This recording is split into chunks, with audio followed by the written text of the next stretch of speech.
చేసిన తర్వాత క్రైస్తవులు మేల్కొని ఉండి నా మాటలు వినాలి అంటాడు. అది కూడా కాన్సెప్ట్ ఆఫ్ గాడ్.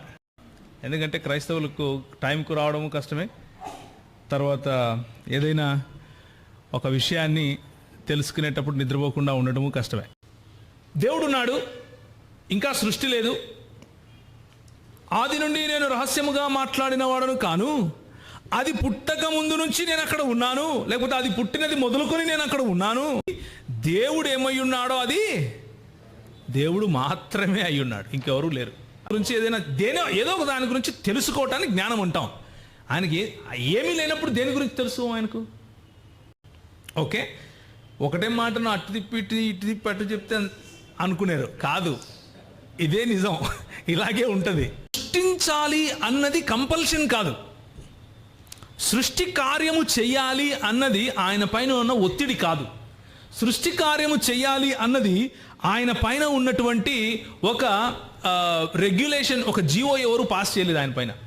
దేవుని ధర్మశాస్త్రం కేవలం మనుషులకు కాదు, అది ఆయన నైజం, ఆయన స్వభావం, ఆయన ఉనికిలో నుంచి వచ్చిన మాటలు. అవి కష్టమైన పనే చెప్తాడు. అంటే భోజనం చేసిన తర్వాత క్రైస్తవులు మేల్కొని ఉండి నా మాటలు వినాలి అంటాడు. అది కూడా కాన్సెప్ట్ ఆఫ్ గాడ్. దీనికంటే కష్టమైన పని ఒకటి ఉంది. ఇంకోటి ఏంటంటే ప్రతి ఆదివారం టైంకి రావడం. అంతకంటే కష్టము, ఇంతకంటే కష్టమైన పని అదొకటే నాకు తెలిసింది. ఎందుకంటే క్రైస్తవులకు టైంకు రావడము కష్టమే, తర్వాత ఏదైనా ఒక విషయాన్ని తెలుసుకునేటప్పుడు నిద్రపోకుండా ఉండడము కష్టమే. సో ఈరోజు మధ్యాహ్నం మీరు నిద్రపోతారని నాకు తెలుసు, కాబట్టి నేనేమి బాధపడను. మీరు ఒకవేళ మీకు నిద్ర వస్తే గిల్ట్ ఫీల్ అవ్వకండి. అంటే చూసిన వాళ్ళు ఏమనుకుంటారో ఏమో అనేది కాకుండా మీరు ధైర్యంగా లేచి బయటకు వెళ్ళి ముఖం కడుక్కొని రండి, నో ప్రాబ్లం. ఓకే, మనం ఉదయం నుంచి ఏం చూసాము అంటే దేవుడు ఏమై ఉన్నాడో అది ఆయన మాత్రమే అయి ఉన్నాడు అని చూసాం. దేవుడు అస్తిత్వము గలవాడు, అద్వితీయుడు, ఆత్మ అయి ఉన్నాడు అన్న 3 విషయాలు చూసాం. దేవుడు అద్వితీయుడు అన్నదానికి అర్థం ఒంటరివాడు కాదు. ఆయన అద్వితీయుడు అన్న మాటకు బైబిల్లో బహుళత్వము గల దేవునికి సంబంధించినటువంటి అద్వితీయత, ఆయనను పోలిన వాడు ఇంకొకడు లేడు అన్న అర్థం వచ్చే అద్వితీయతను గురించి మనం మాట్లాడుకున్నాం. దానికి కాంట్రరీగా, దానికి వ్యతిరేకంగా మోనిస్ట్ దేవతల గురించి, దేవుళ్ళ గురించి కూడా మాట్లాడుకున్నాం. ఉదాహరణకు ఖురాన్ చెప్పే అల్లా కానీ, వన్నెస్ పెంటికోస్టల్స్ చెప్పే దేవుడు కానీ, లేకపోతే యెహోవా సాక్షులు చెప్పే దేవుడు కానీ, బైబిల్లో చెప్పినటువంటి సంపూర్ణత గల దేవునికి భిన్నంగా ఉన్నారు అన్న విషయాన్ని చూసుకున్నాం. అయితే ఇప్పుడు మధ్యాహ్నము ఇంక కొన్ని విషయాలు చూస్తాం. ఆ విషయాలు చూడటానికి ముందు ఉదయం చెప్పింది కొంచెం బ్రష్ చేసుకోవటం మంచిది, లేకపోతే కష్టం అవుతుంది. భోజనం చేసేటప్పుడు దానికి ముందు కూడా మాట్లాడుతూ ఉంటే నాకు అర్థమైంది ఏమిటి అంటే, ఎక్కువ భాగము వ్యక్తి అనగానే మన మనసుల్లో వచ్చేది ఒక మానవుడు, ఒక మనిషి. ఒక వ్యక్తి అనగానే ఒక మనిషి అన్న ఉద్దేశము మన మనసుల్లోకి వస్తుంది. అయితే ఉదయం మనం ఇచ్చుకున్నటువంటి నిర్వచనం ప్రకారం వ్యక్తి అన్నవాడు, లేకపోతే వ్యక్తి ప్రతిసారి మనిషే అయి ఉండాల్సిన అవసరం లేదు. బైబిల్ గ్రంథం అలా చెప్తా ఉంది మనకు. ఎందుకు అంటే పరలోకంలో మనం దేవదూతలను చూస్తాం, జీవులను చూస్తాం, దేవుణ్ణి చూస్తాం, మానవులను చూస్తాం కదా. వ్యక్తి అన్న కేటగిరీలో ఇంతమంది ఉన్నారు. పెద్దలను చూస్తాం. ప్రస్తుతానికి మనము వ్యక్తి అన్న మాటకు నిర్వచనం ఇస్తున్నాం కాబట్టి బైబిల్ గ్రంథ పరిధిలో వ్యక్తి అన్న మాటకు చాలా వ్యక్తి అన్న కేటగిరీలో చాలా మందిని మనం చూడొచ్చు. అందులో మానవులు కూడా ఒకరు, మానవులు మాత్రమే కాదు. సో దేవుడు ఆత్మ అయి ఉన్నాడు అని అన్నప్పుడు దేవుడు అన్న మాటలోనే ఆయన వ్యక్తిత్వము, ఆయన వ్యక్తి అన్న విషయాన్ని మనం అర్థం చేసుకున్నాం. ఆయన ఆత్మ ఉన్నాడు అని అన్నప్పుడు ఆయన పదార్థము, ప్రదేశము మరియు సమయమునకు అతీతుడు అని చెప్పాం. అంటే దేవుడు ఇస్లామీ పద్ధతుల్లో సలఫీలు అంటే సెలఫీ అన్నది ఒక ప్యూరెస్ట్ ఫార్మ్ ఆఫ్ ఇస్లాం అని వాళ్ళు అనుకుంటారు. వాళ్ళు చెప్పే ప్రకారంగా అయితే నిజంగానే యాంథ్రపోమార్ఫిక్ అంటే మనుష్యునికి ఉన్నట్లుగానే అదే భాషలో మాట్లాడినటువంటి విధంగానే అల్లాహకు లేకపోతే దేవునికి కాళ్ళు ఉన్నాయని, చేతులు ఉన్నాయని, పెదవులు ఉన్నాయని, చెవులు ఉన్నాయని వాళ్ళు నమ్ముతారు. మిగిలిన తెగలు అలా నమ్మరు. మిగిలిన ఇస్లామీ సున్నీలు అలా నమ్మరు. కానీ క్రైస్తవ్యము అలా నమ్మదు. క్రైస్తవ్యము దేవునికి నిజంగానే చేతులు, కాళ్ళు, ముక్కు, కళ్ళు, చెవులు ఉన్నాయి అని నమ్మదు. ఎందుకంటే దేవుడు తన్ను తాను ఆత్మయున్నాను అని పరిచయం చేసుకున్నాడు. యోహాను సువార్త 4వ అధ్యాయంలో దేవుడు ఆత్మయున్నాడు గనుక ఆయనను ఆరాధించువారు ఆత్మతోనూ సత్యముతోనూ ఆరాధించాలి అని 24వ వచనంలో మనకు చెప్పాడు ప్రభు. కాబట్టి ఆయన ఆత్మయున్నాడు అని మనం తెలుసుకున్నాం. ఆత్మ ఒక ప్రదేశంలోనే ఉండి తీరాలి అన్నటువంటి పరిధులు లేవు. ఆత్మకు భౌతిక పరిధి ఉండదు. ఆత్మ దేవుని ఆత్మను గురించి మనం మాట్లాడుతున్నాం. దేవుని ఆత్మకు భౌతిక పరిధి లేదు, భౌతిక నిర్మాణం లేదు. దేవుని ఆత్మ పదార్థము, ప్రదేశము మరియు సమయము అన్న ఆ పరిధులకు బయట ఉంటాడు. పదార్థము లేనివాడు లేకపోతే పదార్థాన్ని సృష్టించిన వాడు మాత్రమే, కానీ పదార్థము అనే దానిలో ఇమిడిపోయేవాడు మన ప్రభువు కాదు. పదార్థం అనే ఒక బౌండరీలో ఆయన తను తాను ఉంచుకోడు. ఇది జాగ్రత్తగా మనం చూడాలి. దేవుడు పదార్థము, ప్రదేశము మరియు సమయము అన్న దాంట్లో లేడు అన్న మాటను చెప్పిన తర్వాత మనం ఇచ్చుకున్నటువంటి డెఫినిషన్ ప్రకారము ఆత్మ నిజానికి ఆ డెఫినిషన్లో కూర్చునేది కేవలం శూన్యం మాత్రమే. శూన్యం ఒకటి, లాజిక్ ఒకటి. అంటే మనం వాడే తర్కం నిజంగా ఉందంటారా లేదంటారా? ఉదాహరణకు మీ పేరేంటి అని నేను అడిగాను, మీరు ఏం చెప్తారు? అంటే నేను చెప్పిన మాట మీకు అర్థమైంది. నేనేదో కొంచెం నోరు కదిలించి కొంచెం మాట్లాడితే దాన్ని మీరు అర్థం చేసుకుని దానికి ప్రతిస్పందించారు. అంటే నేను ఏ రకంగా మాట్లాడాను? తార్కికంగా మాట్లాడాను. మీకు అర్థమయ్యే విధంగా మాట్లాడడాన్నే తర్కం అంటారు. మీరు నాకు అర్థమయ్యే విధంగా రెస్పాండ్ చేశారు. మీరు మాట్లాడిన మాటలు, నేను మాట్లాడిన మాటలు మనకు కనిపిస్తున్నాయా? కేవలం వినిపిస్తున్నాయి. అవి కనిపించవు, కానీ ఉనికిలో ఉన్నాయా? ఉన్నాయా లేవా?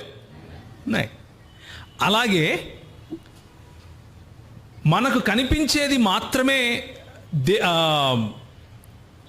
రియాలిటీ లేకపోతే నిజము, సత్యము అని అనుకుంటే అది మన భ్రమ. మనకు కనిపించనివి చాలా కూడా ఉనికిలోను సత్యంగాను ఉన్నాయి. అందులో ఒకటే ఆత్మ. అందులో ఒకటే కాదు, నిజానికి చెప్పాలి అంటే తర్కానికి సంబంధించిన అన్ని విషయాలకు కూడా పునాది అని ఏదైనా చెప్పాలి అనుకుంటే అది ఆత్మనే అయి ఉన్నది. Therefore let's move forward. దేవుడు ఆత్మయున్నాడు అని చూసాం, దేవుడు వ్యక్తి అయ్యున్నాడు అని చూసాం, దేవుడు అస్తిత్వంలో ఉన్నాడు అని చూసాం. ఇక ముందుకు మనం వెళ్తే దేవుడు కేవలము ఆత్మ మరియు అస్తిత్వము మాత్రమే కాదు, దేవుడు ఇంకా కొన్ని అయ్యున్నాడు. అదేమిటి అంటే, ఉదయం నేను మీకు ఏం చెప్పాను అంటే కొన్ని విషయాలు చెప్పాను. అంటే ఒక లిస్టు చూపించాను. అందులో దేవుడు ప్రేమ అయ్యున్నాడు అని నేను మీకు చెప్పాను. దేవుడు ప్రేమ అయ్యున్నాడు అన్న విషయం కూడా అది పంచుకోలేని గుణమేమి కాదు. దేవుడు మనకు తన ప్రేమను పంచుకున్నాడు, కానీ దేవుని వంటి ప్రేమ మనం కలిగి ఉండం. ఉదాహరణకు నేను చెప్తాను. ఎందుకు దేవుణ్ణి మనం వ్యక్తి అని అంటున్నాము అంటే, ఆయన కేవలము మనోవిజ్ఞాన శాస్త్రం, సైకాలజీ చెప్పే పరిధిలో మాత్రమే వ్యక్తి కాదు. ఆయన సంబంధములు ఆపాదించగల శక్తి ఉన్నవాడు, సంబంధములు చేకూర్చుకొనగల శక్తి ఉన్నవాడు. సోషియలాజికల్, సామాజిక శాస్త్ర పరిధిలో కూడా ఆయన వ్యక్తి అయి ఉన్నాడు అన్నదే మన వాదన. అంటే ఒకసారి ఊహించుకోండి, ఒకవేళ ఈ ప్రపంచం మొత్తంలోనూ కేవలం ఒకే ఒక వ్యక్తి ఉన్నాడు అనుకోండి, ఒకే ఒక్క మనిషి ఉన్నాడు, ఆ మనిషి తప్ప ఇంకెవరూ లేరు. ఆ మనిషిని వ్యక్తి అని మనం పిలవగలుగుతామా అని ఆలోచిస్తే అప్పుడు మన భాషను మనం మార్చుకోవాల్సి ఉంటుంది. ఎందుకు అంటే వ్యక్తి అని మనం ఇచ్చినటువంటి ఆ డెఫినేషన్ ఏదైతే ఉందో అదేది కూడా సెట్ కాదు. ఎందుకంటే భావములు ఎవరితో వ్యక్తపరుస్తాడు? ఆయన భావనలు ఫీల్ అవ్వటానికి ఇంకొక వ్యక్తి ఉండాలి. ఆలోచనలు ఎవరికి చెప్తాడు? ఆయనకు ఆలోచనలు ఉన్నాయని తెలియటానికి కూడా ఇంకొక వ్యక్తి ఉండాలి. అవునంటారా కాదంటారా?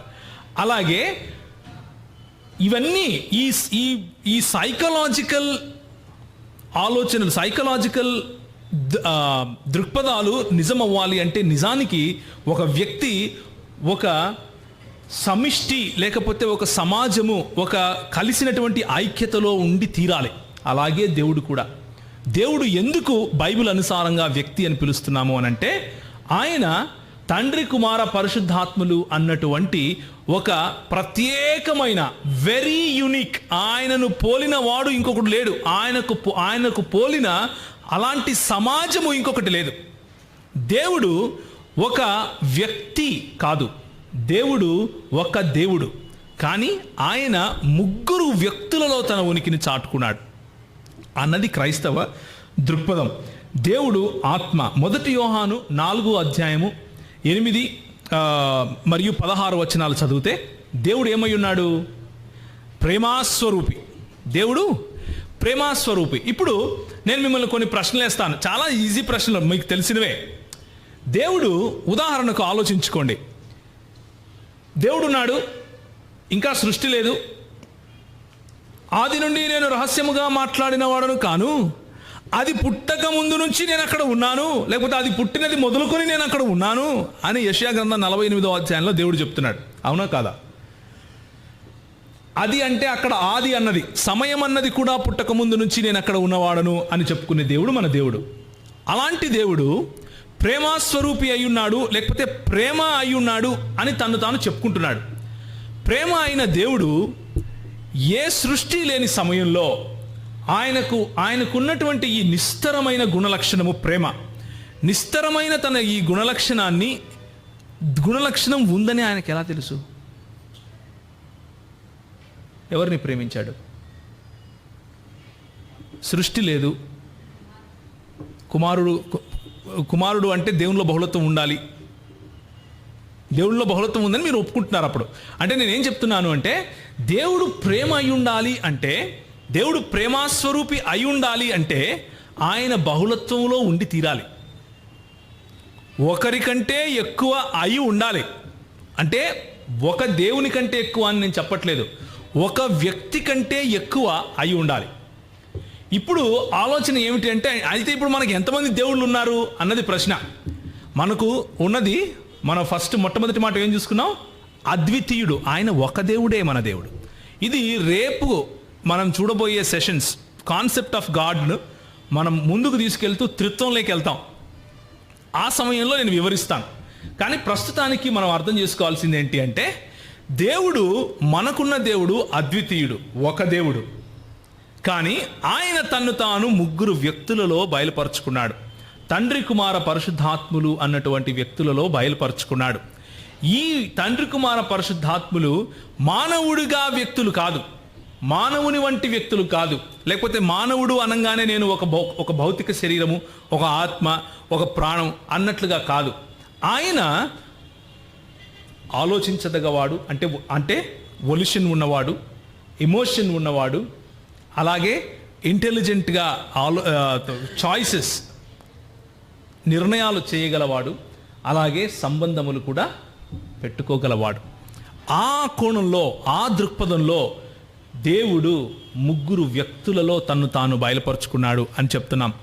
ఒక వ్యక్తి, ఒక మనిషి ఒక వ్యక్తిగానే ఉండాలి, అలాగే ప్రభువు చేశాడు.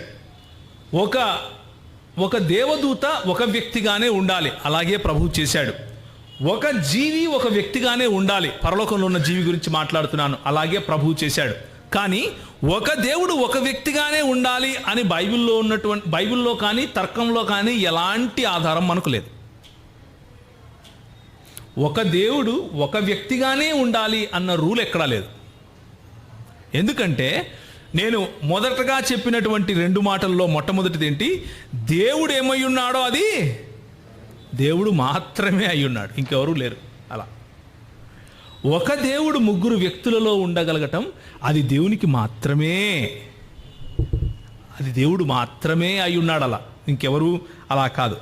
దేవుడు అలా ఒక దేవుడు అయినప్పటికీ ముగ్గురు వ్యక్తులలో ఉన్నాడు కనుకనే ఆయనలో ప్రేమ అన్నది సాధ్యం. ఆమ్ని బినవలెన్స్ అంటారు దీన్ని. అంటే ఆయనలో మంచితనము లేకపోవటము అన్నది లేదు. నేను చెప్పేది అర్థమైందా మీకు? ఆయనలో మంచితనము లేకపోవటము అన్నది లేదు. అంటే చెడుతనము ఉండటము అన్నది సాధ్యం కాదు అని మీరు అనొచ్చు. దాన్ని అట్లా కూడా చెప్పొచ్చు కదా అని అనుకోవచ్చు. కానీ చెడుతనము అన్నది నిజానికి ప్రభువు సృష్టించినది కాదు, ఆయన స్వభావములోనూ లేదు. మరి అలాంటప్పుడు దానికి ఉనికి లేదు కదా. చెడుతనము అన్నదానికి ఉనికి ఏమిటి అంటే మంచితనము యొక్క అభావం, లేకపోతే మంచితనం లేకపోవటం, దేవుని గుణం లేకపోవటమే చెడుతనం. సో తుప్పు అన్నదానికి ఉనికి లేదు. దేనికి ఉనికి ఉంది? ఇనుముకు ఉంది. ఇనుము తన గుణాన్ని కోల్పోతేనే తుప్పు అవుతుంది. అర్థమవుతుంది కదా నేను చెప్పేది? అలా చెడు అన్నది సృష్టిస్తే వచ్చినది కాదు. దేవుడు చెడుకు కర్త కాదు. దేవుడు పాపానికి కర్త కాదు. పాపము కానీ చెడు కానీ ఎందుకు వచ్చింది అంటే, దాని ఎందుకు ఉద్భవించింది అది అంటే, అది దేవుని యొక్క గుణలక్షణమైన ప్రేమ, దేవుని యొక్క గుణలక్షణమైన పరిశుద్ధత, దేవుని యొక్క గుణలక్షణమైనటువంటి త్యాగము, దేవుని యొక్క గుణలక్షణములు ఇంకా ఏవేవైతే ఉన్నాయో వాటి యొక్క యాబ్సెన్స్, అది లేకపోవటం. నిజానికి దేవుని యొక్క మంచితనము లేకపోవటాన్నే పాపం అంటారు. దేవుని యొక్క మంచితనం యొక్క యాబ్సెన్స్నే చెడు అంటారు. ఓకే, ఒకటే మాటను అటు తిప్పి ఇటు తిప్పి అటు చెప్తే అనుకునేరు కాదు, ఇదే నిజం, ఇలాగే ఉంటుంది. ఎందుకంటే మీరు ఆలోచించండి, ఒకవేళ చెడుతనము దేవునిలో లేదు అని అన్నామనుకోండి, అంటే దేవునిలో కొన్ని లేని దేవుడు కూడా ఉన్నాడా అన్న ప్రశ్న వస్తుంది. మన దేవుడు సర్వపరిపూర్ణుడు. ఆయనలో లేనిది, ఆయన మూలము కానిది ఇంకేది లేదు. ఆయన రెండు చెప్పాను నేను, కేటగిరీస్ ఏమున్నాయన్నాను. ఒకటి సృష్టి, ఇంకొకటి సృష్టికర్త. ఆయన సృష్టించనిది ఏదైనా ఉంది అని అంటే ఈయన దేవుడు కాకుండా పోతాడు. అర్థమవుతుందా? ఆయన సృష్టించనిది ఏదైనా ఉంది ఉనికిలో అంటే ఈయన దేవుడే కాడు. కానీ మన దేవునికి ఆ సమస్య లేదు. ఎందుకు? ఆయన సృష్టించింది కాబట్టి పాపము, ఆయన సృష్టించింది కాబట్టి చెడు కాదు. ఆయన మంచితనము లేకుండా పోవటమే పాపము. ఆయన మంచితనం యొక్క యాబ్సెన్సే చెడు. ఎందుకు అది సాధ్యము మన దేవునికి అంటే, ఆయన త్రిత్వమైన దేవుడు కనుక, ఆయన బహుళత్వము గల దేవుడు కనుక, ఆయన సంబంధములు పెట్టుకొనగల సామర్థ్యుడు కనుక. అంటే ఎవరితో? ఉదాహరణకు నేను అడిగిన ప్రశ్న మళ్ళీ వద్దాం. ఏ సృష్టి లేదు, ఏ భూమి లేదు, ఏ మనుషుడు లేడు, నువ్వు లేవు, నేను లేను, సంఘం లేదు, ఎవరు లేరు, దేవుడు ఉన్నాడు. అప్పుడు దేవుడు ఒంటరివాడా? లేకపోతే ఒంటరివాడైన దేవుడు ఎవరిని ప్రేమించాడు? ఒంటరివాడైన దేవుడు ఎవరికి ప్రత్యక్షత చూపించాడు? పురాతన కాలము నుండి శాశ్వత కాలము నా ప్రత్యక్షతను చూపిస్తూనే వస్తున్నాను. ఆయన అక్కడ అబద్ధికుడన్నా అయి ఉండాలి, లేక ఇక్కడ ఒంటరివాడన్నా కాకుండా ఉండాలి. అర్థమవుతుందా నేను చెప్పేది? ఆయన ప్రత్యక్షతలు ఎవరికి చూపించాడు? ఎక్కడ చూపించాడు? ఆయన సర్వజ్ఞుడు అన్నాం, సరే, దేని గురించిన జ్ఞానం? దేని గురించిన జ్ఞానం అంటారు? ఆయన సర్వజ్ఞుడు, ఏ సృష్టి చేయలేదు, ఇంకా సమయం అన్నది కూడా లేదు. దేనికి ఏం తెలుసు ఆయనకు? జ్ఞానం అంటే ఏంటి? తెలుసుకోవటం, అంతేనా? ఏదైనా ఒక విషయం గురించి, ఏదైనా ఒక వస్తువు గురించి, ఏదో ఒక దాని గురించి తెలుసుకోవటానికి జ్ఞానం అంటాం. ఆయనకి ఏమీ లేనప్పుడు దేని గురించి తెలుసు ఆయనకు? మన దేవుడు బహుళత్వం గలవాడు కనుక, ఆయన యందు బహుళమైనటువంటి వ్యక్తులు ఉన్నారు కనుక ఒకరినొకరు ప్రేమించుకోవటం ఆయనకు తెలుసు, ఒకరికొకరు తగ్గించుకోవటం ఆయనకు తెలుసు, ఒకరినొకరు గౌరవించుకోవటం ఆయనకు తెలుసు, ఒకరినొకరు ఎత్తిపట్టుకోవటం ఆయనకు తెలుసు, ఒకరినొకరిని దేవా అని పిలవటం ఆయనకు తెలుసు. దేవుడు అన్న భావన కూడా ఆయనకు తెలుసు. లేకపోతే దేవుడు అన్న భావన దేవునికి ఉండడానికి వీల్లేదు. అర్థమవుతుందా నేను చెప్పేది? ఆయన బహుళత్వంలో లేకపోతే ప్రేమించటం అసాధ్యం. ఆయన బహుళత్వంలో లేకపోతే నీతి అన్న పదానికి అర్థం లేదు. చెప్పండి, ఎలా వస్తుంది నీతి అన్న పదానికి అర్థం? రాదు. ఆయన యొక్క గుణలక్షణాల కారణంగా, ఆయన గుణలక్షణాల కారణంగా ఏదైతే చెబుతాడో అది చేయకపోవటమే అనీతి, లేకపోతే అవినీతి. అది చేయటమే నీతి. ఆయన చెప్పటానికే ఎవరూ లేకపోతే ఏం చెప్తాడు? ఆయన చేయటానికి ఇది నీతి, ఇది ఇలా చెయ్యాలి అని కమ్యూనికేట్ చేయటానికి ఎవరూ లేకపోతే కమ్యూనికేట్ చేసే అవకాశమే లేదు. అలాంటప్పుడు నీతి అన్న మాటకు అర్థము లేదు. అంటే నీతి అన్నది సృష్టించిన తరువాత వచ్చిన ఒక కాన్సెప్ట్ అవుతుంది. అప్పుడు దేవుని గుణలక్షణాలలో నీతి అన్నది లేకుండా పోతుంది. అలా అంటారా మీరు? అలా కాదు. దేవుడన్న గుణలక్షణంలో ప్రేమ కానీ నీతి కానీ ఎప్పటి నుంచి ఉంది? ఆయన ఉన్నప్పటి నుంచి ఉంది. కాబట్టి దేవుని గుణలక్షణాలు, దేవుడు ఏమై ఉన్నాడో అది దేవుడు మాత్రమే అయి ఉన్నాడు. మనం కాదు, జీవులు కాదు, దేవదూతలు కాదు, సృష్టి కాదు, ఏది కాదు. ఇది కావటానికి కేవలం ఒకే ఒక ఆస్కారం ఉంది. అది ఏంటి అంటే దేవుని యందు బహుళత్వం ఉండటం. దేవునిలో బహుళత్వం లేకపోతే ఇది సాధ్యం కాదు.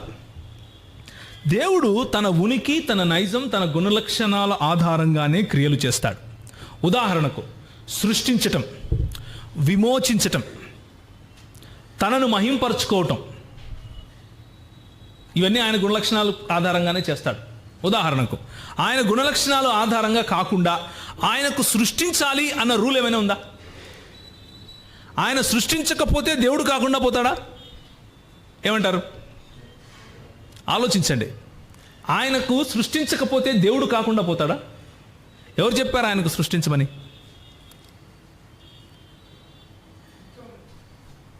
ఏమంటారు?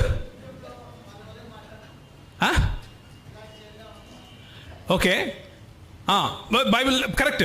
మీరు చెప్పిన మీరు ఆయన అంటే ఆయనలో బహుళత్వం ఉంది కాబట్టి వాళ్ళు మాట్లాడుకున్నారు అన్నది మీరు చెప్తున్నారు, బాగుంది. నేననేది ఏంటంటే, నా ప్రశ్న ఏంటంటే, ఆయనకు సృష్టించాలి అన్నది కంపల్షన్ కాదు. సృష్టి కార్యము చెయ్యాలి అన్నది ఆయన పైన ఉన్న ఒత్తిడి కాదు. సృష్టి కార్యము చెయ్యాలి అన్నది ఆయన పైన ఉన్నటువంటి ఒక రెగ్యులేషన్, ఒక జీవో ఎవరు పాస్ చేయలేదు ఆయన పైన. అంటే గవర్నమెంట్ ఆర్డర్ ఏమి లేదు ఆయనకి. అర్థమవుతుంది కదా? ఆయన ఎందుకు ఆ పని చేశాడు అంటే తన స్వభావానుగుణంగా తను చేయాలనుకున్నది చేస్తాడు.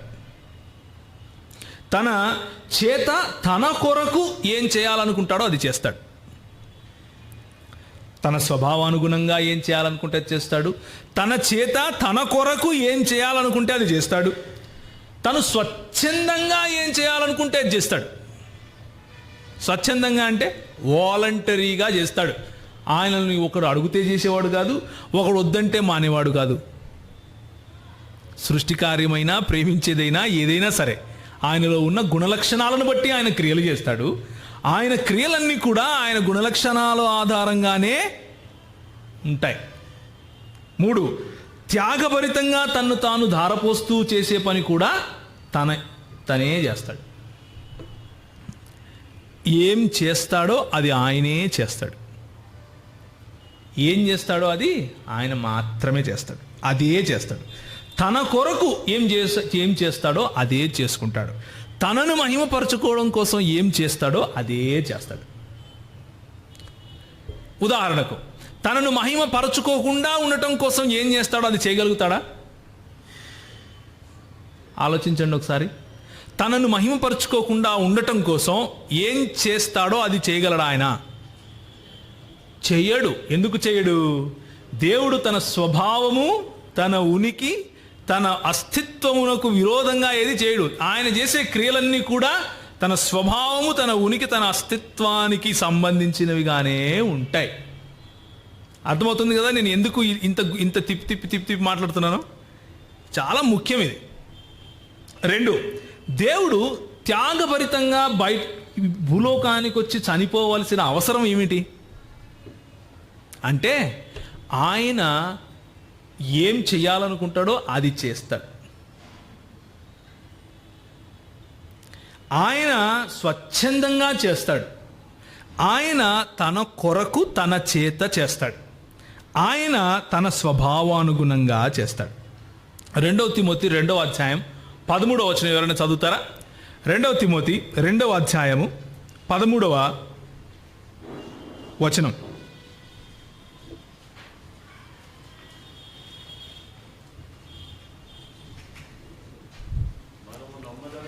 మనము నమ్మదగని వారమైనను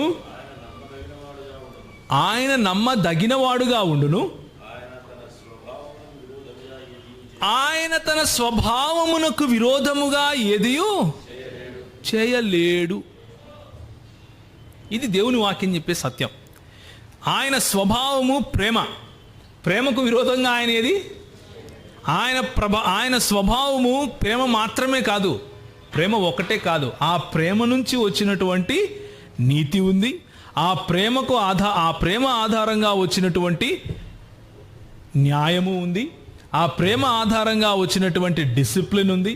ఆ ప్రేమ ఆధారంగా వచ్చినటువంటి మిగిలిన అన్ని గుణ లక్షణాలు కూడా తన స్వభావములోకే వస్తాయి. ఆయన స్వభావానికి వ్యతిరేకంగా ఏది చేయడు ఆయన. కొంతమంది దేవుని యొక్క చట్టాన్ని చూసి, ఒక రూల్స్ అండ్ రెగ్యులేషన్స్ చూసి, ఇదేంది ఈయన ఆయన ఇలా చేయమన్నాడే, దేవుడు ఇలా ఉంటాడా, దేవుడు ఇలా చేస్తాడా అని అడుగుతూ ఉంటారు. అంటే ఉదయం మనం చూసుకున్నాం కదా, పాత నిబంధన కొత్త నిబంధన. పాత నిబంధన అంతా కూడా దేవుడు చేయమని చెప్పాడు, అది మనకు మాత్రమే అని అనుకుంటూ ఉంటారు. అంటే అది ఆయనకు సంబంధించింది కాదు, మనకు అది అని అనుకుంటూ ఉంటారు. కానీ నిజానికి దేవుని యొక్క ధర్మశాస్త్రము ఇంకేదో కాదు, ఆయన స్వభావమే. జాగ్రత్తగా వినాలి. ఉదాహరణకు, దేవుని స్వభావమే దేవుని ధర్మశాస్త్రం. దేవుని ధర్మశాస్త్రం కేవలం మనుషులకు కాదు, అది ఆయన నైజం, ఆయన స్వభావం, ఆయన ఉనికిలో నుంచి వచ్చిన మాటలు అవి. అందుకనే మనం దేవుని వాక్యానికి అంత విలువిస్తాం. దేవుని వాక్యాన్ని దేవుడు అని మనం ఎందుకంటాము అంటే, లేకపోతే యోహాను సువార్త 1వ అధ్యాయము 1వ వచనము 14వ వచనాన్ని కలుపుకొని యేసు ప్రభువును దేవుడు అని మనం ఎందుకంటాము అంటే, దేవుని స్వభావము ఎట్లా ఉంటుందో, ఆ దేవుని ఉనికి ఎలా ఉంటుందో, దేవుని అస్తిత్వం ఎలా ఉంటుందో, అది ఆయన వాక్యమే.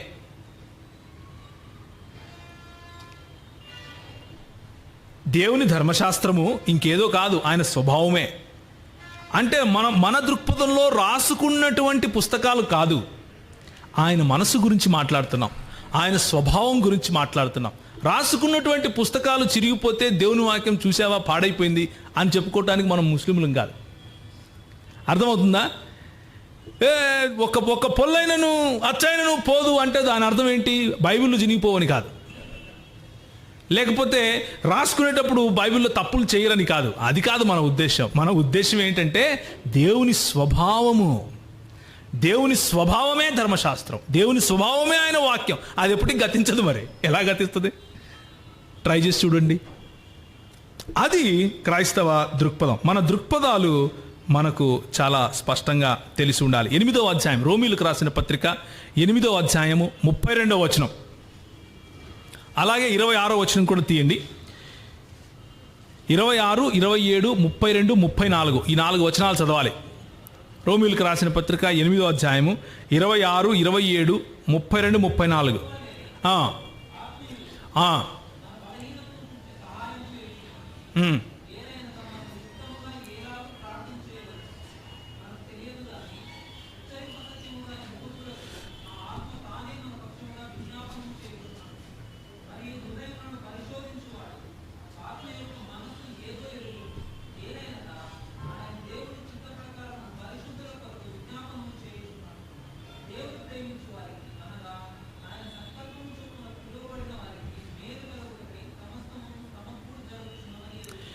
అంటే మనము చేసే క్రియలను ఎందుకు ఆయన ప్రోత్సహిస్తున్నాడు? ప్రార్థన అనే క్రియ, మంచి పనులు అనే క్రియ, లేకపోతే దేవుని మీద ఆధారపడటం, ఇవన్నీ కూడా ఎందుకు ఆయనకు అది ఇష్టము అంటే అది ఆయన స్వభావం కాబట్టి. ఆయన ఒక కమ్యూనిటీ, ఆయన ఒక సమాజ రూపములో ఆయన ఉంటాడు కనుక he wants the same relationship with us. మనతో కూడా అదే సంబంధం కలిగి ఉండటం కోసం ఆయన పిలుస్తాడు.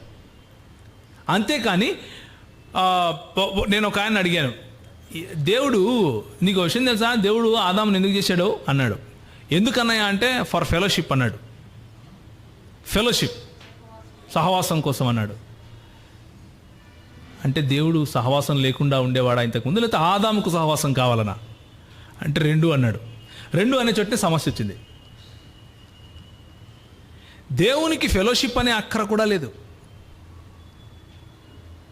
అర్థమవుతుందా? దేవునికి ఫెలోషిప్ అనే అక్కర లేదు. మనకుంది, దేవునికి లేదు. అక్కర ఉన్నవాడు దేవుడు ఎలా అవుతాడు? ఏమంటారు? అక్కర ఉన్నవాడు దేవుడు అవుతాడా? కాడు. అక్కర ఉన్నవాడు దేవుడు కాడు, సృష్టి అవుతాడు. ఎఫెసీయులకు రాసిన పత్రిక 5వ అధ్యాయం 26వ వచనం.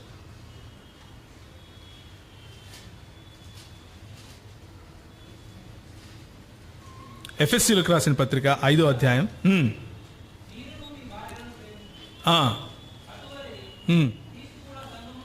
క్రీస్తు కూడా సంఘమును ప్రేమించి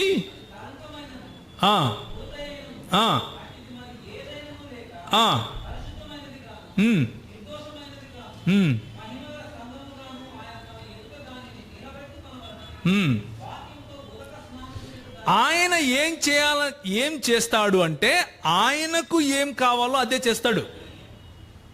గుర్తుంచుకోండి ఈ విషయం. దేవుడు ఏం చేస్తాడు అంటే తన చేత తన కోసం తనను మహింపరచుకోవటానికి చేస్తాడు. సంఘాన్ని కట్టినా అందుకే చేస్తాడు, సంఘానికి ఉదక స్నానం చేయించినా అందుకే చేస్తాడు, సంఘాన్ని ఏర్పరిచినా అందుకే చేస్తాడు. అలా ఏర్పరచడం కోసం ఆయన మానవునిగా దిగి వచ్చి ప్రాణం పెట్టినా అదే అందుకే చేస్తాడు కదా. ఇంకో చిన్న మాట, గ్రేస్ అన్న మాటకు లేకపోతే కృప అన్న మాటకు మనం కొన్ని అర్థాలు ఇస్తూ ఉంటాం. కొన్ని లిమిటెడ్ అర్థాలు కూడా మనం అప్పుడప్పుడు ఇస్తూ ఉంటాం. అంటే కృప అంటే నిజానికి మనకు అర్హత లేకపోయినా దేవుడు చూపించేదే కృప అని అంటూ ఉంటాం కదా.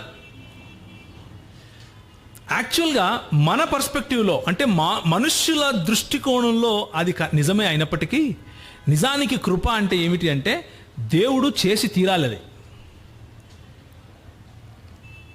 దేవుడు ఇచ్చి తీరాలి. ఎందుకు అంటే అది ఆయన స్వభావం కనుక. దీని మీద ఒక మంచి పుస్తకం నేను మీకు రెఫర్ చేస్తాను, ఎప్పుడైనా సమయం దొరికినప్పుడు చదవండి. గంటన్ కాలిన్ గారు అని ఆయన పుస్తకం ఒకటి, తర్వాత గ్రబ్ నార్మన్ గారు అన్న ఒక పుస్తకం. గ్రబ్ నార్మన్ గారు రాసినటువంటి గాడ్ అన్లిమిటెడ్ అనే పుస్తకం చదవండి.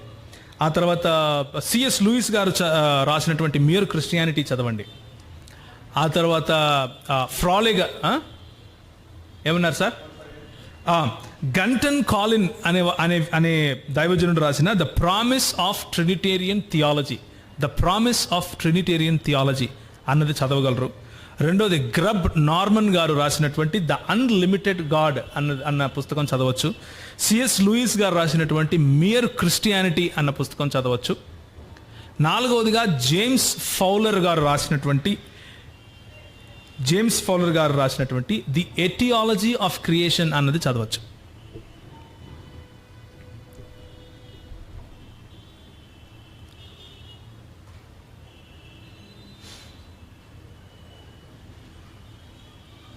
సో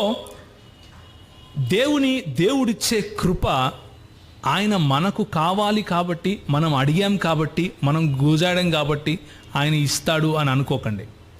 ఆయన కృప తన స్వభావము అదే కాబట్టి వస్తుంది. ఆయన కృప, ఆయన ప్రేమ, ఆయన స్వభావాలు, ఆయన మనకిచ్చే ఆ కృపను స్వీకరించే శక్తి కూడా ఆయన స్వభావమే. ఆయన మనకిచ్చే మనం తీసుకునే చాయిసెస్ ఉంటాయి కదా, దానికి ఇచ్చే సామర్థ్యం కూడా ఆయన స్వభావమే. ఆయన స్వభావానికి విరుద్ధంగా ఏది చేయడు.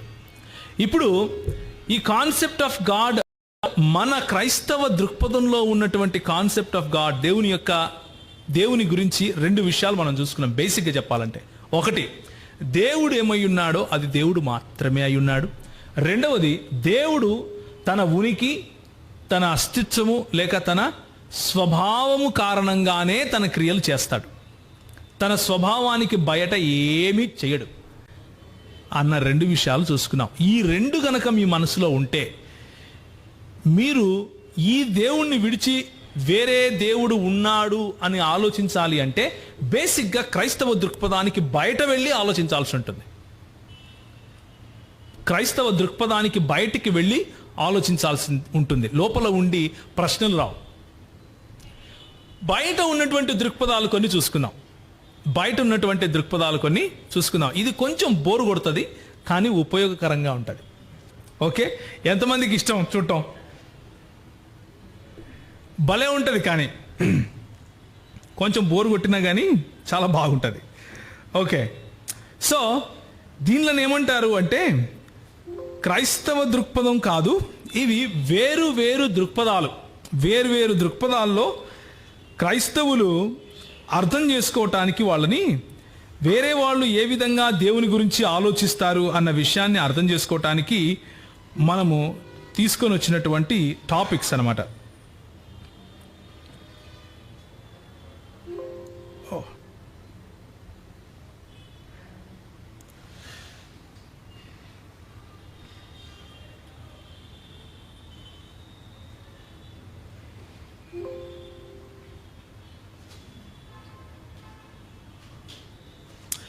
ఓకే, ఇది ఎందుకనో ఇది చెప్పడం దీనికి కూడా ఇష్టం లేదు మీకు.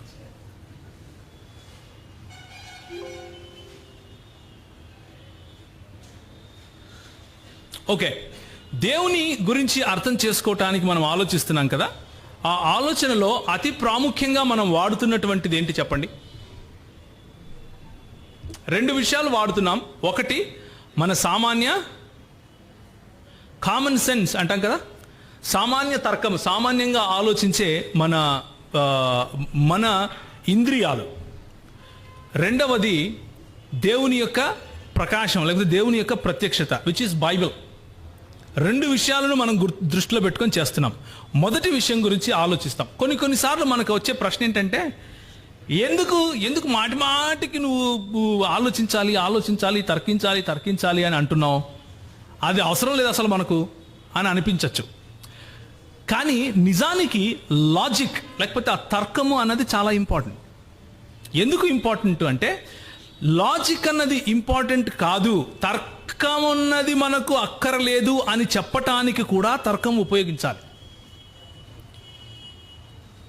బాగుంది, మళ్ళీ చెప్తాను ఎందుకు అది ప్రాముఖ్యం అంటే, తర్కం అన్నది అవసరం లేదు అని చెప్పటానికి కూడా తర్కాన్నే ఉపయోగించాల్సి ఉంటుంది. తర్కము అన్నది అంత మనము ఇన్ఎవిటబుల్, అంటే దాన్ని మనం తీసేయలేం, దాన్ని మనం తోసిపుచ్చలేం, దాన్ని మనం ఇది అవసరం లేదు మనకు అని అనుకునేది కాదు, అది ఉండి తీరుతుంది. ఉదాహరణకు A = A, ఇందులో అర్థం చేసుకోవడానికి ఏమైనా కష్టం ఉందా? దీన్ని ఏమంటారంటే లా ఆఫ్ ఐడెంటిటీ అంటారు. అంటే దేవుడు మాత్రమే అయి ఉన్నాడు. ఇదేగా నేను చెప్పింది అప్పటి నుంచి. అర్థమవుతుందా మీకు? A = A అర్థం చేసుకోవడం కష్టమా? కాదు. దేవుడు మాత్రమే అయి ఉన్నాడు అని చెప్పటాన్నే అది లాజిక్, ద లా ఆఫ్ లాజిక్లో మొట్టమొదటి మాట. A = A, the law of identity. రెండవ మాట, the law of excluded middle, అంటే A is not equal to non-A. అర్థం కాలేదా? మళ్ళీ చెప్తాను. అంటే A అన్నది దేవుడు మాత్రమే అయ్యున్నాడు అన్నది ఒక మాట, దేవుడు తప్ప ఇంకెవరూ కాదు అన్నది రెండో మాట. అర్థమవుతుందా? ఒకటే మాటనే నేను వేరే రకంగా చెప్తున్నాను, అంటే మధ్యలో గ్రే షేడ్స్ కూడా లేవు అని అర్థం. ఎక్స్క్లూడెడ్ మిడిల్ అంటే మధ్యలో దేవుడు కాకుండా పోయడానికి కొంచెం గ్రే షేడ్ ఉంది బ్రదర్, ఇది కూడా అవ్వచ్చు ఇది కూడా అవ్వచ్చు అన్నది లేదు. There is only God. A = A, A is not equal to non ఏ. మూడవది, ఇది చాలా ప్రాముఖ్యం, ఇది the law of non contradiction. అంటే దేవుడు కాకుండా ఉండేది దేవుడు కాదు. కష్టమా అర్థం చేసుకోవడం? ఏమంటారు? దేవుడు కాకుండా ఉండేది దేవుడు కాదు. కష్టమా అర్థం చేసుకోవటం? ఇది ఓన్లీ దేవునికే కాదు. యాక్చువల్గా నేను చెప్పాను కదా పొద్దున్నుంచి దేవుని గురించి, ఇది ఓన్లీ దేవునికే కాదు. ఈ 3 మాటలు మనము ప్రతి లైఫ్లో ప్రతి ఒక్క నిమిషము పాటిస్తాం. ఇవి ప్రతి ఒక్క నిమిషం. ఉదాహరణకు మీరు కూరగాయలు కొనుక్కోవటానికి వెళ్ళారు, టమాటాలు కొనుక్కోవటానికి వెళ్ళారు. So tomato is equal to what? టమాటానే. అమ్మేవాడు కాదండి, tomato is also equal to వంకాయ అన్నాడు అనుకోండి, మీరేమంటారు? బేసిక్గా లాజికల్ భాషలో ఏమంటారంటే, బాబు there is no excluded middle అంటారు. అర్థమవుతుందా? ఎక్స్క్లూడెడ్ మిడిల్ ఏం లేదు నాయన, ఇక్కడ tomato is equal to tomato మాత్రమే అని చెప్తారు. అదే నేను చెప్తున్నాను పొద్దునుంచి. అర్థమవుతుందా? అలాగే మీరు వెళ్ళి టమాటా కొంటున్నారు. మళ్ళీ టమాటా కొనేటప్పుడు, అయ్యా టమాటా ఉందా అంటే, టమాటా కానిది ఉంది తీసుకుంటావా అని అడిగాడు అనుకో, మీరు ఏం చెప్పాలి? లాస్ట్ మాట అది ఏంటంటే, the law of non contradiction. అంటే టమాటా కానిది టమాటా కాదు అని చెప్పాలి. అది అర్థం చేసుకోవటం చాలా కష్టమా? కాదు. మొత్తం లాజిక్ అంతా ఈ 3 మీదే ఉంది. The law of identity, A is equal to A. The law of excluded middle, A is not equal to non A. The law of non contradiction, non A is not a. ఓకేనా? చాలా easy. ఈ 3 కనుక మన మైండ్లో వస్తే సత్యాన్ని మనం తెలుసుకోగలము అన్న సామర్థ్యం వస్తుంది, అన్న ఆలోచన మనలో వస్తుంది. ఎందుకు అంటే, సత్యాన్ని అసలు తెలుసుకోవచ్చా, దేవుని గురించినటువంటి సత్యాన్ని అసలు మనం తెలుసుకోవచ్చా అని ప్రశ్నిస్తే ప్రజలు 4 రకాలుగా స్పందిస్తారు. మొదటి దాన్ని ఏమంటారు అంటే, అవును తెలుసుకోవచ్చు అంటారు. రెండవది ఏంటంటే, సత్యం అన్నది తెలుసుకోవటము అసాధ్యము అంటారు. జాగ్రత్తగా వినాలి. సత్యం అన్నది తెలుసుకోవటము అసాధ్యము అంటాడు. మూడవది, ప్రతి సత్యాన్ని ప్రశ్నించాలి అంటాడు. ప్రతి సత్యాన్ని ప్రశ్నించాలి అంటాడు. నాలుగవది, నువ్వు చెప్పేది నీకు సత్యం, నేను చెప్పేది నాకు సత్యం అంటాడు. ఎవరన్నా తగిలారా మీకు అట్లా? అందరూ ఇట్లా అంటున్నారు, నాకేం అర్థం కావట్లేదు. అవునా కాదా? చాలామంది, నువ్వు చెప్పేది నీకు సత్యం బ్రదర్, నేను చెప్పేది నాకు సత్యం బ్రదర్.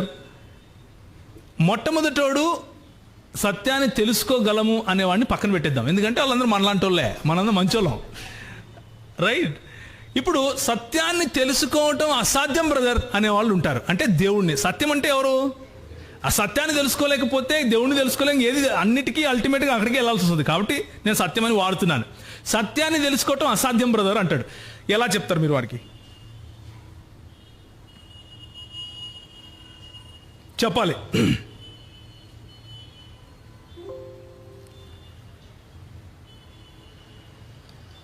చెప్పరా? అసలు నాకెందుకు అంటారా? నేనే చెప్పాలనా? చెప్పండి సార్, చాలా ఈజీ.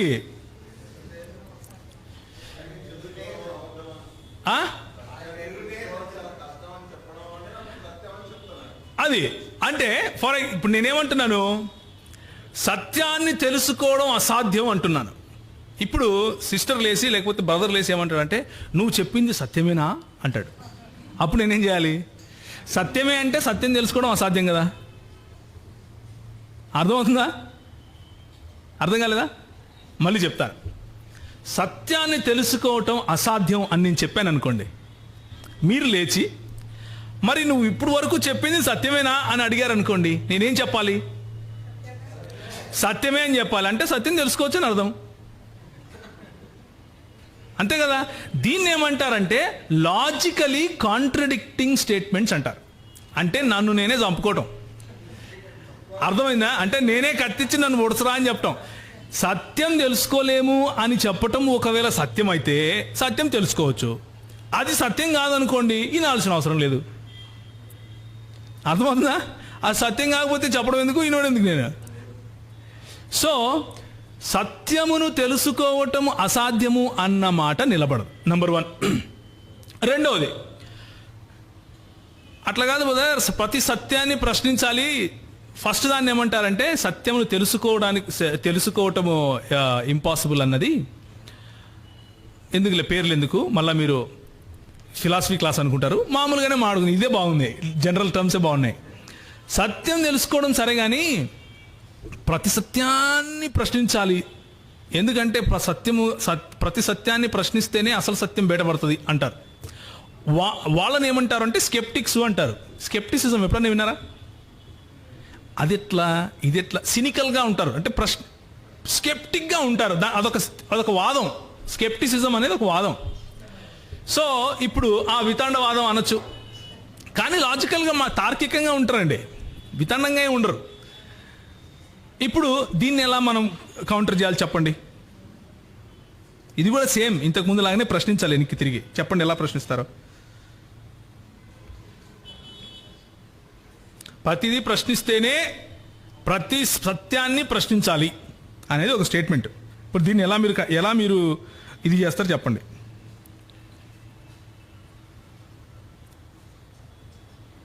అసలు చేయరా?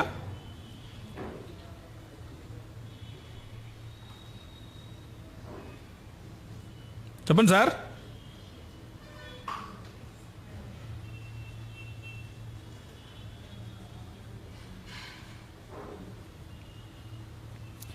ఇప్పుడు నేను చెప్పిన దాన్ని కూడా ప్రశ్నించాలి కదా మీరు.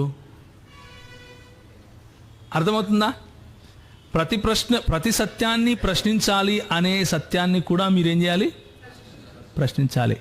అంటే మనం ఏం చేస్తున్నాము అంటే వాడి వరల్డ్ వ్యూ, వాడి ప్రపంచ దృక్పథంలోకి దూరిపోయి ప్రశ్నిస్తున్నాం. అలాగే నన్ను ప్రశ్నించాలి అంటే ముందు నా దృక్పథంలోకి రా అని పిలుస్తున్నాం. ఉదాహరణ చెప్తాను ఒకటి, భలే ఉంటుంది, భలే ఎక్సలెంట్గా ఉంటుంది.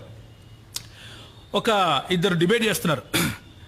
అమెరికాలో కాలిఫోర్నియా అనే రాష్ట్రంలో లాస్ ఏంజలస్లో పెద్ద గ్రౌండ్, ఒక 5,000 మంది కూర్చున్నారు. గ్రెగ్ బాన్సన్ గారు ఇంకొక ఏథియిస్ట్ ఇద్దరు మాట్లాడుకుంటూ ఆయనకు ఏథియిస్ట్ కోపం వచ్చి అసలు ఏంది వీడు ఏం మాట్లాడినా కానీ ఏమేమో చెప్తున్నాడు, ఇట్లా కాదులే అని చెప్పేసి, సరే నేను నీకు ఒక ప్రశ్న ఇస్తాను చెప్పు అన్నాడు. సరే చెప్పు అన్నాడు. అంటే ఆయన ప్రశ్నిస్తాడు, నువ్వు నాకు ఏదైనా సరే ఒక్కటి ఇంపర్సనల్, అంటే నువ్వు దేవుడు అంటున్నావు కదా, అలా కనిపించకుండా రియల్గా ఉంటూ అది లేకుంటే నువ్వు బతకలేను, నేను మాట్లాడలేను, నేను చెప్పలేను అనే ఒక ఎగ్జాంపుల్ చెప్పు చాలు నాకు అన్నాడు. దానికి గ్రెగ్ బాన్సర్ గారు ఏమన్నారు తెలుసా? ఆయన చూసి లాజిక్ అన్నాడు. దాంతో ఆయన యాక్చువల్గా ఏం మాట్లాడలేదు. మొత్తం స్టేడియం అంతా లేచి నిలబడి చప్పట్లు కొట్టారు. ఎందుకు అంటే అది ఇన్ఎవిటబుల్. నువ్వు లాజిక్ను పక్కన పెట్టాలి అనే ప్రయత్నం చేయటానికి కూడా లాజిక్ ఉపయోగించాల్సి ఉంటుంది. If logic is real then why not God అనేదే క్వశ్చన్. అంటే మన వరల్డ్ వ్యూలోకి రావాలి ఆయన. ఇంకొక ప్రశ్న, అదే వ్యక్తితో గ్రెగ్ బాన్సర్ గారు మాట్లాడుతూ ఇలా అడిగారు, అసలు నువ్వు ఏథియిస్ట్ అయినావు కాబట్టి, అంటే నాస్తికునివి కాబట్టి, మొట్టమొదటిది నాస్తికవాదమే, నాస్తికునివి కాబట్టి అసలు లాజిక్ వాడడానికి వీలే లేదన్నాడు. ఆయనకేం అర్థం కాలేదు. అదేంటి అసలు రీజనింగ్ తీసుకొని వచ్చిందే మేము అన్నాడు. కాదు, నాస్తికునిగా నీ ప్రపంచ దృక్పథం ఏంటి? ఎవ్రీథింగ్ ఈజ్ మ్యాటర్, అంతా భౌతికమే, అవునా? Everything is molecules and atoms, everything is created, everything evolved. ఉన్నది ఉన్నట్లుగా అలాగే ఉంది ప్రాకృతికంగానే, అంతకుమించి ఏమీ లేదు. There is no supernatural. ఇదే కదా మీ బిలీఫ్స్? అవును. మరి లేనప్పుడు ఏ విధంగా లాజిక్ వచ్చింది? ఎవరు లాజిక్ చేశారు? లాజిక్ ఎక్కడి నుంచి వచ్చింది? How did it come out of nothing? ఏమీ లేనప్పుడు లాజిక్ ఎలా వచ్చింది అని అడిగాడు. కాబట్టి నువ్వు యాక్చువల్గా నాతో మాట్లాడటానికి కూడా నా ప్రపంచ దృక్పథంలోకి రావాలి అని చెప్పాడు. అంటే నువ్వు తార్కికంగా మాట్లాడటానికి కూడా దేవుడు ఉన్నాడు అని ముందు పూర్వ సిద్ధాంతం నీకు దేవుడు ఉన్నాడు అని నమ్మి తీరాలి. అంతవరకు నువ్వు తర్కం కూడా వాడలేవు అని చెప్పాడు. విజువల్స్ కొట్టారు ప్రజలు. ఎందుకు అంటే అది నిజం కాబట్టి. You cannot avoid logic. So you cannot avoid the Christian theistic God. దేవుడు, బైబిల్లో ఉన్నటువంటి దేవుడిని అవాయిడ్ చేయటము ఇంపాసిబుల్. బైబిల్లో ఉన్నటువంటి దేవుడు లేడు అని చెప్పటం ఇంపాసిబుల్. బైబిల్లో ఉన్నటువంటి దేవుడు బహుళత్వంలో లేడు అని చెప్పటం ఇంపాసిబుల్. బైబిల్లో ఉన్నటువంటి దేవుడు మనం ఇంతకుముందు చెప్పినట్లుగా అజ్ఞేయతావాదము, తర్వాత స్కెప్టిసిజం, అంటే అన్నిటినీ ప్రశ్నించాలి అన్నటువంటి ఆలోచన, ఈ రెండు కూడా చెల్లవు. మూడోది లాస్ట్ది ఉంది, ఇప్పుడు జాగ్రత్తగా వినండి, ఇది కొంచెం కష్టం. ఇది హైందవ్యానికి సంబంధించింది. దీన్ని ఏమంటారు అంటే రిలేటివిజం అంటారు. రిలేటివిజం అంటే నీ సత్యం నీది, నువ్వు నమ్మింది నీకు సత్యం, నేను నమ్మింది నాకు సత్యం. అంటే సత్యం అంటే అదేదో మా పక్కింటోని పేరు అని అనుకుంటారు. అర్థమవుతుందా? సత్యం అంటే మా పక్కింటోని పేరు అన్నట్లు అనుకుంటారు. అంటే నువ్వు నమ్మితే నీకు సత్యం భయ్, నేను నమ్మితే నాకు సత్యం అనే. ఇప్పుడు మనం ఏం అడగాలి వాళ్ళని? ప్రశ్న ఏమని వేయాలి? ఇంతకుముందు నేను వేసినట్లే ఉంటుంది ప్రశ్న. ట్రై చేయండి, ట్రై చేయాలి.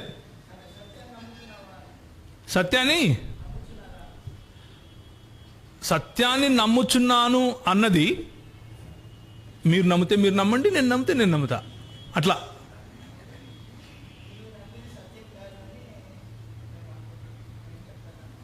అది మీకు సత్యం, ఇది సత్యమని నాకు సత్యం. ఏమన్నారు? నేను అనుకుంటున్నాను కాబట్టి అనుకుంటున్నాను.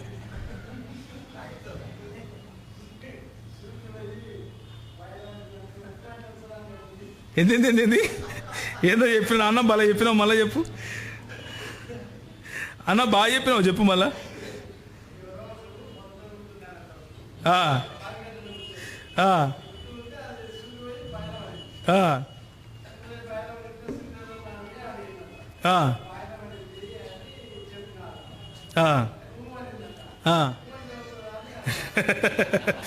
ఓకే ఓకే, మాది కూడా కడపే. మీకు తెలుసులో తెలీదో, నేను కడపనే, నాకు తెలుసు అది కథ. మీరు నేనేదో ఎక్కడి నుంచి వచ్చినా అనుకున్నారు. నేను నాది ఊరే కడపే, మా నాయనది కర్నూలే.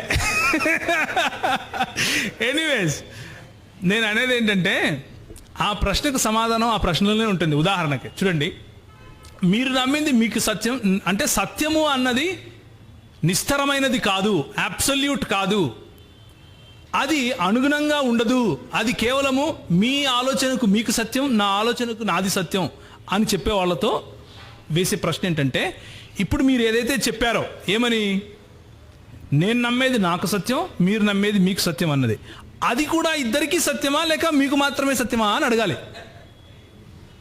అర్థమవుతుందా? మీరు చెప్పిన ఆ సత్యం అనే స్టేట్మెంట్ అది ఇద్దరికీ చెల్లుతుందా, నీకు ఒక్కరికే చెల్లుతుందా? నాకొక్కరికే చెల్లుతుంది అన్నాడు అనుకోండి, సత్యం ఏంటి? నిస్థిరమైనది అయిపోతుంది. అంటే అబ్సల్యూట్, అందరికీ ఒకటే సత్యం ఉండాలి. అవునా కాదా? ఇలాంటి స్టేట్మెంట్స్ భారతదేశంలో క్రైస్తవులను వ్యతిరేకించే వాళ్ళు చేస్తూ ఉంటారు. ఇంతవరకు మా బ్రదర్ బిబు చెప్పినట్లుగా పరస్పర వైరుధ్యం ఉన్న మాటలు వాళ్ళు మాట్లాడుతూ క్రైస్తవుల పైన అభాండాలు వేస్తూ ఉంటారు. పరస్పర వైరుధ్యం ఉన్న మాటలు మాట్లాడుతూ క్రైస్తవులు మాత్రమే అభాండాలు, పరస్పరం అంటే భేదాభిప్రాయాలు పుట్టిస్తున్నారు అని చెప్తూ ఉంటారు. ఉదాహరణకు ఒక ఉదాహరణ చెప్తాను, వీళ్ళని ఎలా ట్యాకిల్ చేయాలో చూడండి. ఉదాహరణ, ఇప్పుడు సత్యము అన్నది నువ్వు నమ్మేది నీకు సత్యం, నేను నమ్మేది నాకు సత్యం అని చెప్తున్నావు కదా. ఇదే లాజిక్, ఇదే స్టేట్మెంట్ మనము మెడికల్ టర్మ్లో ఉపయోగిస్తే ఎలా ఉంటుందో ఆలోచించండి. అంటే నేను డాక్టర్ దగ్గరికి వెళ్ళాను, డాక్టర్ దగ్గరికి వెళ్ళి అయ్యగారు తలనొస్తుంది అంటే సరేరా అని పడుకోబెట్టి ఆయన కాలు కోసాడు అనుకోండి, ఎలా ఉంటుంది? నీకు తల అనేది ఇక్కడుంది, నా ప్రకారం తల కింద ఉంది, ఏమంటారు? అవుతుందా? సెట్ కాదు. నేను వెళ్ళి మలేరియా జబ్బు వచ్చింది నాకు అని చెప్తే ఆయన క్రోసిన్ టాబ్లెట్ ఇచ్చాడు అనుకోండి, ఈడోడు రైడు అనుకుంటారు. లేకపోతే దగ్గుమంది ఇచ్చాడు అనుకోండి, ఏమైంది సార్ నీకు, నీవు బాగానే ఉన్నావా అని అడుగుతాం. అవునా కదా? ఎందుకు అంటే ఆ పద్ధతి చెల్లదు, ఆ పద్ధతి ఈజ్ నాట్ కోహెరెంట్. అంటే అది సమాజానికి ఉపయోగపడే పద్ధతి కాదు. ఇంకొక ఉదాహరణ, నేను వెళ్ళి న్యాయ వ్యవస్థ గురించి ఆలోచిద్దాం. న్యాయ వ్యవస్థలోకి వెళ్ళి జడ్జి గారితో అన్నాను, అయ్యా నాకు న్యాయం కావాలి అని. సరే చెప్పు ఏం కావాలి అన్నాడు. మా ఇంటి పక్కన రమేష్ అనేవాడు నా ఇంట్లో ఒక సెంటు స్థలం తీసేసుకున్నాడు సార్, నాకు ఇప్పించు సార్ అని అడిగాం. అడిగితే మన జడ్జి గారు కూర్చొని ఇద్దరిని రమ్మన్నాడు. ఆడికి వచ్చిన తర్వాత ఓకే నా డాక్యుమెంట్లు తీసుకున్నాడు, ఆయన డాక్యుమెంట్లు తీసుకున్నాడు. తీసుకొని సరే అని చెప్పి నా ఆస్తి అంతా వాడికి రాశాడు. నేను వెళ్ళి ఏం సార్ ఇలా చేసావు అంటే, మరి నా ఉద్దేశంలో ఆయనే ప్రవీణు నువ్వు రమేషు అన్నాడు అనుకో, అప్పుడు అర్థమవుతుందని నేను చెప్పేది. సో సత్యం అన్నది అందరికీ ఒకే రకంగా ఉండాలి.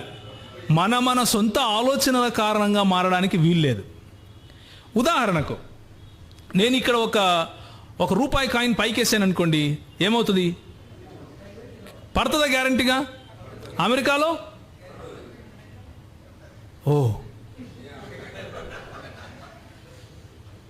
అంటే the law of gravity is same everywhere. It doesn't change. నాకు ఇష్టమైతే పడుతుంది, నాకు ఇష్టమై కాకపోతే పడదు అని ఉండదు. అలాగే సత్యం కూడా నీ ఇష్టాలపైన ఆధారపడి ఉండదు.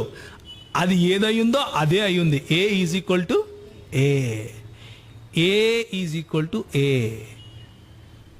There is no excluded middle. సత్యంలో గ్రే షేడ్స్ ఉండవు. సత్యానికి విరుద్ధమైనది సత్యం కాదు, లేకపోతే సత్యము అసత్యము ఈ రెండు ఒకటేసారి సత్యం కావు. ఇంకొక ఉదాహరణ చెప్తాను. నేను నడుచుకుంటూ వెళ్తున్నాను అనుకోండి, నడుచుకుంటూ వెళ్తుంటే సుధాకర్ అంకులు కనిపించి, ఏమయ్యా బాగుండావా, పెళ్లి చేసుకునేవా అని అడిగాడు. అడిగితే లేదు అంకులు ఇంకా పెళ్లి చేసుకోలేదు, నాకు ఇంకా పెళ్లి కాలేదు అని చెప్పాను.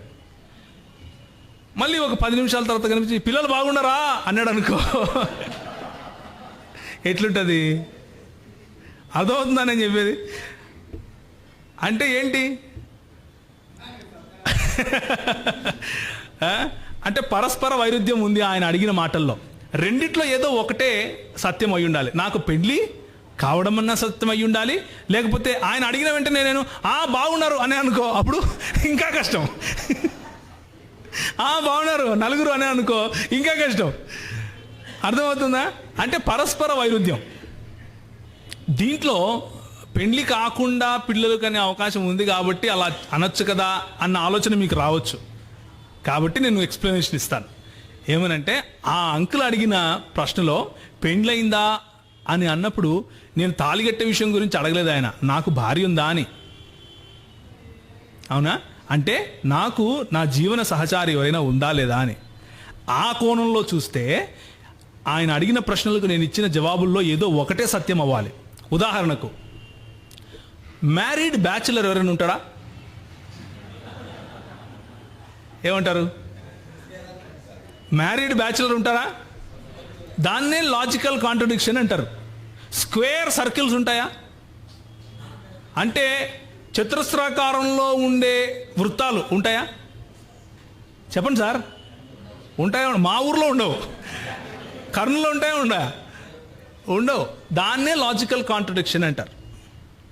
లాజికలీ కాంట్రడిక్టరీ అంటే పరస్పరం వైరుధ్యం ఉన్న వాటిని సత్యము అనటానికి వీలు లేదు.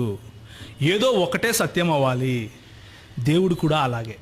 దేవుడు ఏమై ఉన్నాడో అది దేవుడు మాత్రమే అయి ఉన్నాడు. దేవుడు తప్ప ఇంకేది కాదు. దేవుడు కానిది ఎన్నటికీ దేవుడు కాదు. ఈ మూడు తెలుసుకుంటే అయిపోయా.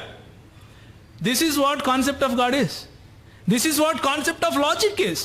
This is what concept of truth is. సత్యానికి ఉన్నటువంటి విలువలు ఇవే.